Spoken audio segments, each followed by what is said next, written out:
नमस्कार, सभी शिक्षकगण का संस्कृत प्रभा यूट्यूब चैनल पर स्वागत है। कल के वीडियो में संस्कृत विषय के साक्षात्कार से संबंधित कुछ महत्वपूर्ण बिंदुओं पर बात हुई थी, जिसमें समास मुख्य रूप से था, जहां से प्रश्न अक्सर पूछे जाते हैं। आज पुनः भूतपूर्व की सिद्धि से संबंधित जो प्रश्न पूछे जाते हैं साक्षात्कार के समय, उन सभी प्रश्नों को मैं आप सभी को दिखाने चल रहा हूँ। देखिए, केवल समास, जो कि समास 5 होते हैं, 5 में से पहला भेद है केवल समास, जिसका नाम है सुप्सुपा समास। केवल समास क्या होता है? विशेष संज्ञा विनिर्मुक्तः केवल समासः, किसी विशेष संज्ञा से रहित केवल समास कहलाता है। सुबंत का समर्थ सुबंत के साथ समास तो होता है, किंतु विशेष संज्ञा का विधान नहीं होता है, इसलिए इसको जो है केवल समास कहा गया है। जिसकी विशेष संज्ञा का विधान नहीं किया जाता है, इसलिए इस समास को केवल समास कहा जाता है। समास तो होता है, समास तो करते हैं, जैसे अव्ययी भाव आदि में समास के साथ साथ विशेष संज्ञा का भी विधान होता है, अर्थात अव्ययी भाव, तत्पुरुष, द्वंद्व इत्यादि में। लेकिन इस समास में समास तो होता है, लेकिन विशेष नाम नहीं दिया जाता, इसलिए जो है इसको कहा गया विशेष संज्ञा विनिर्मुक्तः केवल समासः प्रथमः। चलिए, भूतपूर्व की सिद्धि हम देखते हैं, क्योंकि हम आपको बताए थे कि समास वहीं होगा, इसलिए समर्थ पद विधि या परिभाषा सूत्र लगता है हर जगह समर्थ पद विधि, क्योंकि जहाँ पर सामर्थ्य होगा वहीं पर सामर्थ्य पदों में ही समास करेंगे। ठीक है।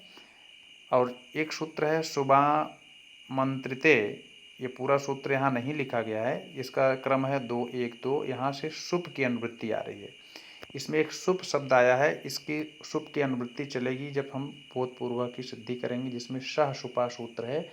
उसी सह सुपा में शुभ की अनुवृत्ति होती है, तभी सूत्र का पूरा अर्थ निकल के आता है। सह सुपा कह देने से अर्थ प्रकट नहीं होगा, जब तक आप यह नहीं कहेंगे उस सूत्र में सह और सुप सह सुपा। ठीक है, ये तीनों शब्द, तीनों पद होंगे, तब जाके उसका अर्थ निकलेगा। ठीक है। तो ये जो प्राक कडारा समासा से पूरे समास प्रकरण में यहाँ से समास शब्द की अनुवृत्ति अधिकार चलता है, समासः पद का अधिकार चलता है। अर्थात हम लोग द्वंद्व तत्पुरुष जो भी पढ़ते हैं समास, उसमें इसी प्राक कडारा समासः 2 1 3 जो सूत्र संख्या है, यहाँ से समासः पद का अधिकार चलता है। तो हम लोग केवल समास पढ़ रहे हैं, उसके बारे में जानेंगे। और कहाँ तक अधिकार चलता है ये भी पूछा जा सकता है। वाहिताग्न्यादिषु, यहाँ 2-2-2-37 तक, अर्थात इसको इस लहजे में भी कह सकते हैं। एक इसके बाद का सूत्र है कडारा कर्मधारये, अर्थात जो समासः पद की अनुवृत्ति चलती है वो यहीं तक चलती है। यह भी कह सकते हैं कडारा कर्मधारये के पहले तक जो है समासः पद का अधिकार चलता है। ठीक है। चलिए, इसमें हम आपको दिखा दे रहे हैं, इसमें आप भूतपूर्व की सिद्धि होगी। इसके पहले हम लिख लेते हैं भूतपूर्व। इसका हम लौकिक विग्रह कर लेंगे, पूर्वम भूतः। जैसे ही अलौकिक विग्रह बनेगा तब जाकर के इसका ये वाला अलौकिक विग्रह बनेगा। तो ये शब्द है और इसका लौकिक विग्रह है पूर्वम भूतः। और एक सूत्र, एक जो है, इस जैसे ही ये बना पूर्वम भूतः, वैसे ही इसका हम अलौकिक विग्रह तुरंत बनाएं, क्योंकि जो सूत्र का विधान होता है, जो भी सूत्र लगते हैं वह अलौकिक विग्रह में ही होते हैं। और अलौकिक विग्रह कहाँ से प्राप्त करते हैं? वह हम लोग प्राप्त करते हैं लौकिक विग्रह से।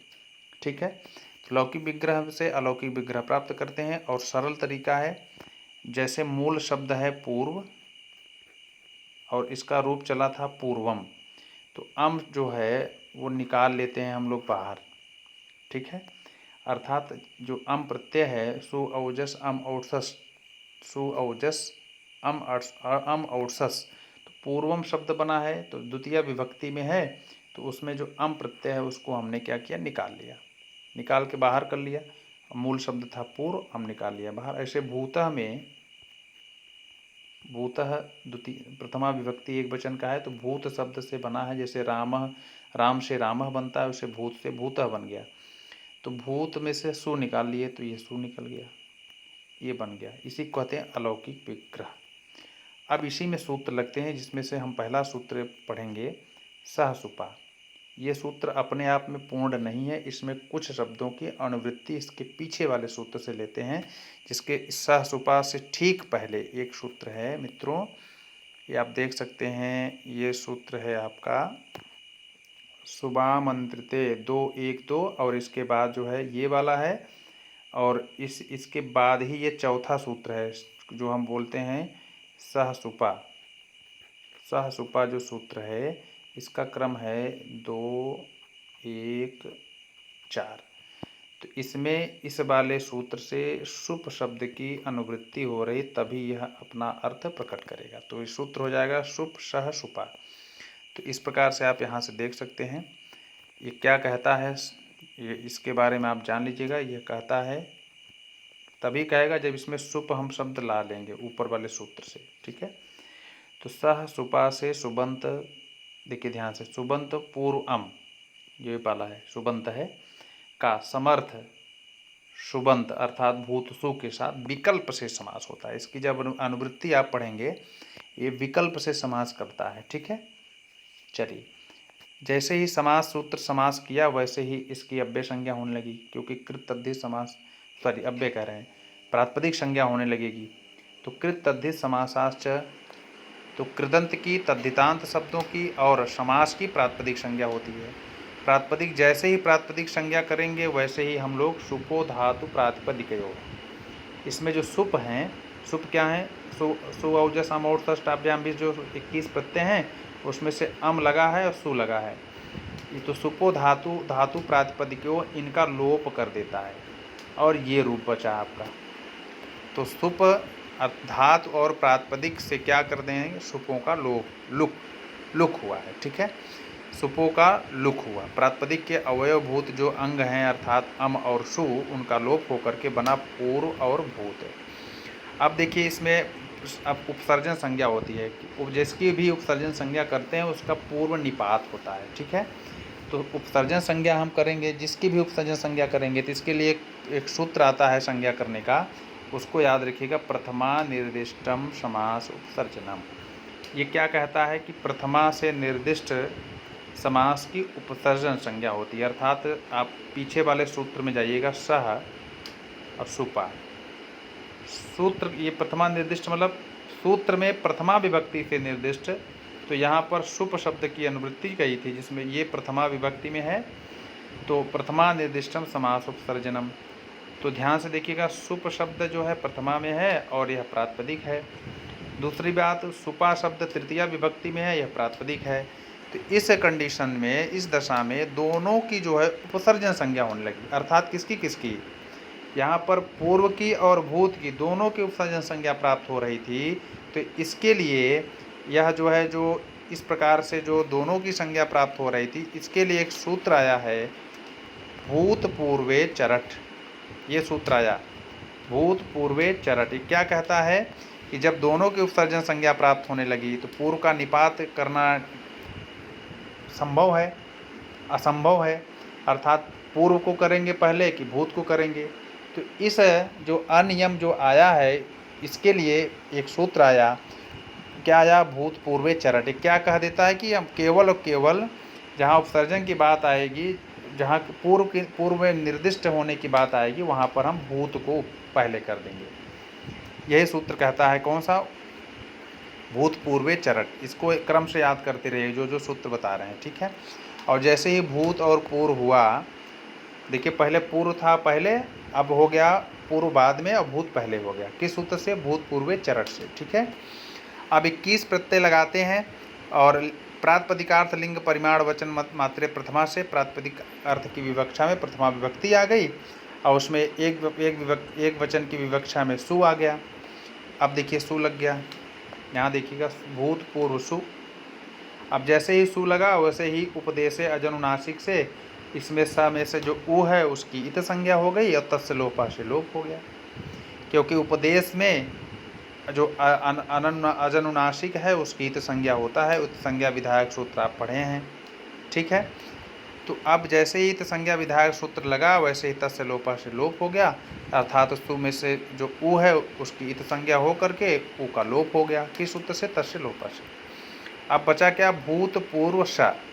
अब सुप तिङंतम पदम से पद संज्ञा होने पर स सजुषो रू से सकारांत पद के अंतिम अल शकार में रु आदेश हो गया। अर्थात ये जो सूत्र है आपका स सजुसो रु लग गया, इसमें से स के स्थान पर रु आदेशित हो गया। तो क्या बना शब्द देखिए, ये आपका कुछ इस प्रकार से बन गया, भूतपूर्व रु। अब उपदेश अनुनासिक से उकार की संज्ञा और तस्य लोपा से लोप, तो क्या बचा र। अविरामो अवसानम,